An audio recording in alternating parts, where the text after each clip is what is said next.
হে, আমি মেঘা চলে এসেছি তোমাদের সাথে একটা লং ভিডিও নিয়ে। অনেক দিন ধরে আমি লং ভিডিও দিইনি, কিন্তু আমি ভাবলাম না, এটার আমি একটা লং ভিডিও দেবো। আর এই কাজটা হচ্ছে আমার একটা সব প্রিয় কাজ। আমার অনেক দিন ধরে ইচ্ছা ছিল আমি একটা আয়না বানাবো, মানে আয়না বানাবো বলতে বলতে যাচ্ছে যে একটা আয়না তৈরি করবো, যেটার উপর ক্রিয়েট কাজ করবো।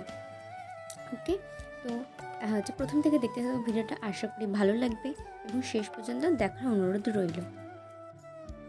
আয়নাটা হচ্ছে বাড়িতে থাকা একটা ছোট আয়না, ওর ভেতর থেকে আমি কাঁচটা খুলে নিয়েছি আর কিছু কার্ডবোর্ড নিয়ে আমি এরকম যেরকম সাইজের বা শেপের করতে চাইছি সেরকমভাবে কেটে নিয়েছি।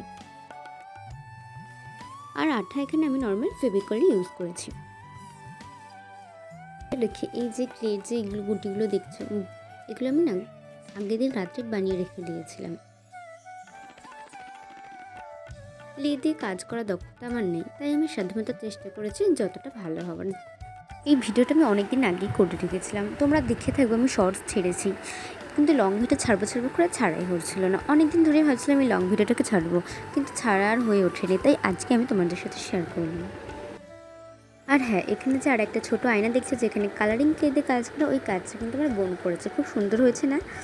আমার বোন খুব সুন্দর হাতে কাজ করতে পারে এবং ওর মতো আমিও সত্যি করতে পারি না।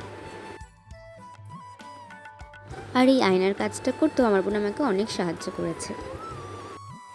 ভিডিওর মধ্যে তোমরা দেখলে বুঝতে পারবে ভালো করে খেয়াল করলে যে ও আমাকে অনেক কিছু করতে এখানে হেল্প করেছে। ক্লেতে কাজ করার অভ্যাস আমার নেই বলে এমন হয়েছে যে ক্লেতে কাজ করতে করতে ক্লে শুকিয়ে গেছে এবং লাস্ট মুহূর্তে দেখা গেছে সেটা ফেটে পুরো বেরিয়ে গেছে। তাও ওগুলো দিয়ে আমি কাজ চালিয়ে নিয়েছি। তোমরা ভিডিওর মধ্যে দেখতে পাবে যে সেই ক্লেগুলো শুকিয়ে ভেঙে ভেঙে পড়ে যাচ্ছে। আয়নার চারিপাশে যে ডিজাইনগুলো করছি সেটা আমি পিন্টারেস্টের সাজেশন দেখেছিলাম। পুরোপুরি পিন্টারেস্টের মতো করিনি, তাও আমি নিজের মতো করে যতটা পেরেছি অন্যরকম করার চেষ্টা করেছি।